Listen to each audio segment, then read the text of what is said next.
So next हम यहाँ बात कर लेते हैं आपका extraction of magnesium. Extraction of magnesium ये आपका आई थिंक 6th मेटल हो जाएगा। इससे पहले हम पढ़ चुके हैं extraction of silver, gold, zinc, lead, copper, ये 5 हो चुका है। नॉन 6th one is extraction of magnesium. Extraction of magnesium, इसका अगर और बात करें हम लोग, this is carnallite. Carnallite, this is KCl dot MgCl2 dot 6H2, double salt है। फिर यहां नेक्स्ट हो जाएगा magnesite. Magnesite, this is magnesium carbonate को बोलते हैं। Dolomite, dolomite, this is also double salt, magnesium carbonate dot calcium carbonate. ठीक है, तो हम यहाँ देखने वाले हैं आपका एक्सट्रैक्शन ऑफ मैग्नीशियम, और इसको हम कर सकते हैं 2 तरीके से। एक हो जाएगा कार्बन रिडक्शन, लेकिन कार्बन रिडक्शन काफी एक्सपेंसिव होगा, काफी कॉस्टली होगा। ठीक है, लेकिन इससे सबसे आसान इसके लिए क्या करना होगा, इलेक्ट्रोलाइटिक रिडक्शन करना। इलेक्ट्रोलाइटिक रिडक्शन करना। जितना भी रिएक्टिव मेटल्स है, जैसे मैग्नीशियम हो गया, एल्युमिनियम हो जाएगा, ये सब के लिए आपका सुटेबल मेथड क्या होगा, इलेक्ट्रोलाइटिक रिडक्शन होगा। कार्बन रिडक्शन क्यों नहीं होगा, क्योंकि वेरी हाई टेम्परेचर रिक्वायरमेंट होगा रिडक्शन ऑफ इट्स ऑक्साइड। ठीक है ना, तो यहां बोलोगे carbon reduction is very costly process, very costly process due to high temperature requirement, high temperature requirement. ठीक है, तो हाई टेम्परेचर मेंटेन करने के लिए आपको यहाँ पर ये काफी कॉस्टली प्रोसेस होगा। इसीलिए हम अभी पहले देखने वाले हैं इलेक्ट्रोलाइटिक रिडक्शन में क्या स्टेप्स होगा। So let us see what are the steps in electrolytic reduction. तो इसका पहला स्टेप यहाँ हो जाएगा प्रिपरेशन ऑफ हाइड्रेटेड MgCl2, पहले ये बनाएंगे हम। सेकंड यहाँ काम होगा conversion of hydrated MgCl2 into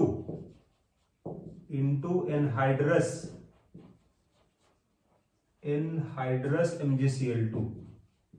ठीक है, इसके बाद इसका थर्ड स्टेप यहां हो जाएगा इलेक्ट्रोलाइटिक रिडक्शन कर देंगे हम लोग। इलेक्ट्रोलाइटिक रिडक्शन किसका होगा, तो ये हो जाएगा of anhydrous MgCl2, anhydrous MgCl2। ठीक है, तो ये आपका स्टेप्स होगा। सो लेट अस सी, हम बात करने वाले हैं कार्नालाइट से, है ना। तो तीनों स्टेप यहाँ देखने वाले हैं 1 by 1। तो हम यहाँ बात करते हैं फ्रॉम कार्नालाइट। यहाँ पहला आपका स्टेप क्या था, this is preparation of hydrated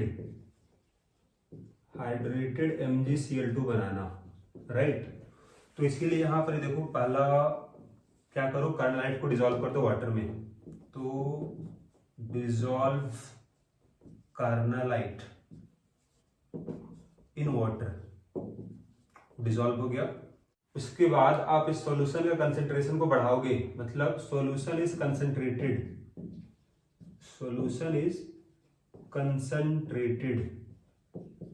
bye evaporation. Evaporation करने से क्या होगा कि सॉल्वेंट जो होगा वो आपका निकल जाएगा।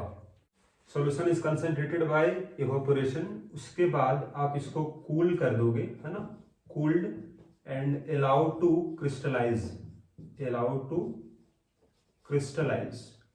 ठीक है, तो अब इससे क्या होगा कि आपका यहाँ पर देख सकते हो, ये आपको मिल जाएगा residue, we get here residue, मतलब सॉलिड मिल जाएगा, और एक मिल जाएगा सॉल्यूशन, दैट इज फिल्टरेट।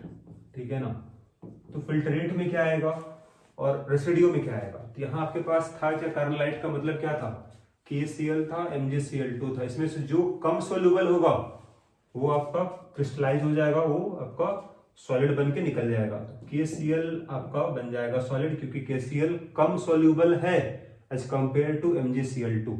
तो जो कम सोल्यूबल वो निकल गया बाहर, और यहाँ आपका MgCl2 का सॉल्यूशन बन गया, फिल्ट्रेट में आ गया, राइट। अब इस सॉल्यूशन को फिर से आप सेम काम यहाँ करोगे आप। This solution is concentrated, solution is concentrated,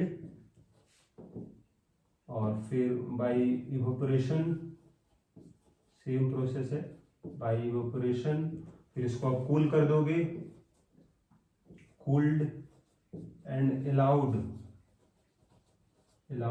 to crystallize, ठीक है, allowed to crystallize। तो यहां से भी क्या होगा कि आपको मिलेगा रेसिड्यू मिल जाएगा, और मिल जाएगा आपको फिल्टरेट, राइट। तो अब यहाँ रेसिड्यू में क्या आएगा, तो MgCl2 का हाइड्रेटेड जो आपका फॉर्म है वो आपका सॉलिड बन के क्रिस्टलाइज होकर निकल जाएगा। दैट इज यहाँ मिल जाएगा आपको MgCl2.6H2, this is hydrated salt. और यहाँ आपका कुछ MgCl2 रह जाएगा, तो इसको हम फिर से रिसाइकल कर देंगे यहाँ पर, ठीक है। तो इट इज रिसाइकल्ड। तो फिर से हम सेम काम करेंगे। तो यहाँ से पहला स्टेप हो गया आपका, मतलब आपको मिल गया है हाइड्रेटेड MgCl2, आपको मिल गया रेसिड्यू के फॉर्म में। उसको हम वॉश करेंगे, ड्राई करेंगे, और फिर इसका सेकेंड स्टेप बताए थे आपको हम, क्या होगा फिर यहाँ हो जाएगा आपका, इसको हाइड्रेटेड वाले को हम कन्वर्ट करेंगे एनहाइड्रस में। तो नेक्स्ट हो जाएगा कन्वर्जन ऑफ MgCl2.6H2O को हम क्या बनाना चाह रहे हैं, एनहाइड्रस, मतलब वाटर को निकालना है, मतलब हमको यहाँ बनाना है MgCl2 बनाना है, वाटर को निकालना है। कि कैसे होगा उसको यहाँ देखो। अगर डायरेक्टली इसको आप हिट करोगे तो नहीं हो पाएगा, अगर डायरेक्टली हिट करोगे तो क्या होगा उसको यहाँ देखो। इफ डायरेक्टली हीटेड तो क्या होगा ना कि MgCl2 जो है .6H2O, अगर इसको डायरेक्टली हिट करोगे आप तो यहाँ पर ही इसका हाइड्रोलिसिस हो जाएगा, मतलब वाटर रिएक्शन कर जाएगा इसके साथ, इट विल फॉर्म MgClOH बन जाएगा प्लस HCl प्लस वाटर। कितना वाटर होगा, तो एक वाटर तो यहाँ रिएक्शन कर गया है, तो यहाँ पर ही 5 हो जाएगा, ठीक है, यहाँ 5 लिख लोगे आप, तो ये आपका रिएक्शन बैलेंस हो जाएगा। तो फिर अगला, अगर इसको आप फर्दर अगर हिट करोगे आप तो क्या होगा, जरा यहाँ देख लो आप, इसको फर्दर अगर हिट किया जाएगा it will form MgO plus HCl gas, and MgO is a solid, और इसका मेल्टिंग पॉइंट अगर बात करें यहाँ हम लोग, तो इसका मेल्टिंग पॉइंट होता है 2850 degree Celsius. Because of this very high melting point it is undesired substance. Because of this very high melting point, this one is unwanted substance. This is unwanted substance.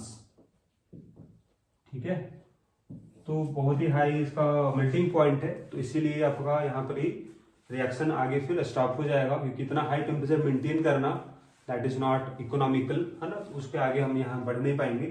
तो directly अगर heat करोगे तो क्या होगा, hydrolysis हो जाएगा, मतलब water से रिएक्शन कर जाएगा, और ये यहाँ पर एक Cl बाहर निकल गया और वाटर का H बाहर निकला तो HCl, और वाटर का OH ग्रुप यहाँ पर ही है, फिर यहाँ से HCl बाहर निकला तो MgO बन गया, ठीक है। दिस इज अनवांटेड सब्सटेंस, क्यों, because of very high melting point, ठीक है।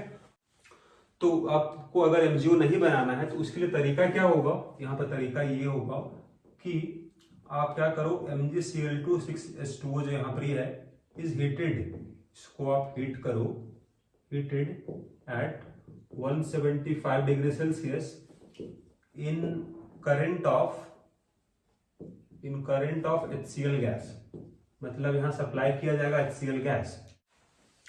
तब यहाँ अगर देखो, अगर इसको आप MgCl2 है .6H2O है, अगर इसको आप यहाँ हिट करो, और इसको हम हिट कर रहे हैं कहाँ पर ही, तो देयर इज HCl गैस के प्रेजेंस में इसको हिट कर रहे हैं हम, तो ये आपका MgCl2 मिल जाएगा और वाटर आपका यहाँ पर निकल जाएगा। ऐसा क्यों होता है, उसके लिए यहाँ देखो बगल में आप, कि अभी आप जो बोले कि MgCl2 प्लस वाटर अगर रिएक्शन करेगा तो क्या बनता था, इट विल फॉर्म MgClOH बनता था प्लस HCl बनता था। लेकिन अब यहाँ देख लो आप कि अगर इसका अमाउंट अगर ज़्यादा हो जाएगा तो ये दोनों कंबाइन कर जाएगा और फिर से क्या बनेगा, फिर से MgCl2 और वाटर ही बन जाएगा। मतलब बैकवर्ड रिएक्शन फेवरेबल होगा अगर HCl ज़्यादा होगा। इसीलिए यहाँ HCl गैस का प्रेजेंस में हीट किया गया इसको, ताकि MgCl2 आपको मिले मेजर। अगर थोड़ा बहुत रिएक्शन कर भी जाएगा ना वाटर से तो फिर से बैकवर्ड रिएक्शन हो जाएगा और ये बन जाएगा MgCl2 आपको मिल जाएगा। ठीक है, इसीलिए इसको हीट किया जाता है इन करंट ऑफ HCl गैस। तो ये आपका सेकंड स्टेप यहाँ हो गया है। तो सेकंड स्टेप था आपके पास कि कन्वर्जन ऑफ MgCl2.6H2O2 MgCl2 कैसे होगा। तो इसको आप डायरेक्टली हीट करके नहीं बना सकते हो, तो इसके लिए क्या करना होगा, आपको इसको हीट करना होगा in presence of HCl gas, तब ये बनेगा आपको। ठीक है, हम बात करते हैं ना थर्ड स्टेप।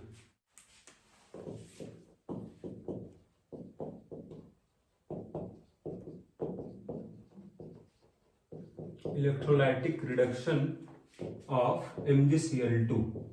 ठीक है, तो डायग्राम यहाँ एक बार देख लो आप। डायग्राम कुछ इस तरह का होगा, यहाँ पर एक ग्रेफाइट का इस तरह से आपका एनोड हो जाएगा और यहाँ पर ये मोल्टन फॉर्म होगा MgCl2 का। दिस इज MgCl2 का मोल्टन फॉर्म है और ये इस तरह का आपका कंटेनर हो गया। ठीक है, ये आपका हो जाएगा कैथोड, है ना, इस तरह से क्लोज है। तो ये जो आपके पास है container, this is our negative electrode, और ये जो आपके पास है this is our positive electrode.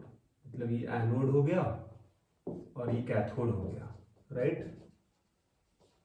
And this is our steel container, ये आपका स्टील का कंटेनर है और ये ग्रेफाइट है। ठीक है ना, these are graphite rod, these are graphite का रॉड है। ठीक है, तो यहाँ अगर देख लो आप कि यहाँ पर ही जो आपके पास MgCl2 का मेल्ट फॉर्म होगा, इसमें साथ में और क्या होगा, तो देयर इज NaCl भी होता है। क्यों, ये अगर 4 पार्ट होगा तो एक पार्ट NaCl का भी होगा। ऐसा क्यों, तो अगर हम यहाँ बात करें what is the role of NaCl यहाँ पर क्यों मिलाया जाता है साथ में, उसको यहाँ देख लो आप। अगर बात करें हम यहाँ पर ही what is role of NaCl क्यों यहाँ मिलाया गया MgCl2 के साथ, है ना। तो यहाँ बोलो कि पहला यहाँ काम अगर बोलेंगे इस वाले पार्ट का हम लोग, to reduce melting point of electrolyte from 1200 degree Celsius to 700 degree Celsius. मतलब अगर NaCl नहीं होता तो MgCl2 का मेल्टिंग पॉइंट होता 1200 डिग्री सेल्सियस, उतना टेम्परेचर आपको मेंटेन करना होता है यहाँ पर ही।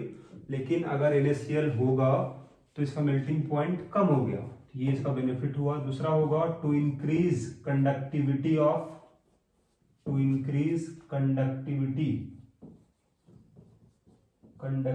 ऑफ सॉल्यूशन,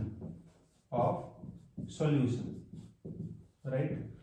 अब अगर बोलोगे यहाँ से रिएक्शन क्या होगा, तो सारा रिएक्शन आपको इलेक्ट्रोकेमिस्ट्री में पढ़ा हुआ है। एनोड पे होता है ऑक्सीडेशन, कैथोड पे होता है रिडक्शन। कैथोड का चार्ज क्या है, चार्ज है नेगेटिव, तो नेगेटिव पे पॉजिटिव आयन आएगा। पॉजिटिव आयन कौन कौन प्रेजेंट है, मैग्नीशियम है और सोडियम है। ठीक है, तो मैग्नीशियम का ज्यादा होता है रिडक्शन पोटेंशियल, तो इसीलिए यहाँ पर मैग्नीशियम का रिडक्शन हो जाएगा।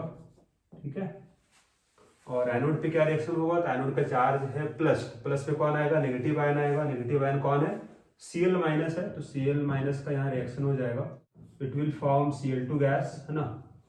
तो ये आपका मैग्नीशियम मिल जाएगा कैथोड पर। तो यहाँ पर ये भी देख लो आप, कार्बन रिडक्शन अगर हम बात करें इस वाले केस में, कार्बन रिडक्शन होगा लेकिन काफी हाई टेम्परेचर पे होगा। जैसे अगर हम बात करें मैग्नेसाइट का, दिस इज मैग्नीशियम कार्बोनेट, तो पहले आप इसका कैल्सिनेशन कर दो। तो कैल्सिनेशन करने से क्या होगा कि MgO बन जाएगा प्लस CO2 बन जाएगा। ठीक है, अब इस MgO जो बना है इसको आपको ऐड करना होगा कार्बन, है ना। तो यहाँ पर आपको ऐड करना होगा कोक, तो मतलब कार्बन, लेकिन टेम्परेचर यहाँ होगा 2000 डिग्री सेल्सियस में रिएक्शन होगा। मैग्नीशियम बनेगा प्लस CO बन जाएगा। तो मैग्नीशियम यहाँ पर गैस का फॉर्म में बनेगा, क्योंकि टेम्परेचर काफ़ी ज़्यादा है। क्योंकि आपका बॉइलिंग पॉइंट अगर हम बात करें, बॉइलिंग पॉइंट ऑफ मैग्नीशियम, ये होता है 1100 डिग्री सेल्सियस, तो उससे बहुत ज़्यादा है, तो ये आपको मिलेगा गैस के फॉर्म में। ठीक है।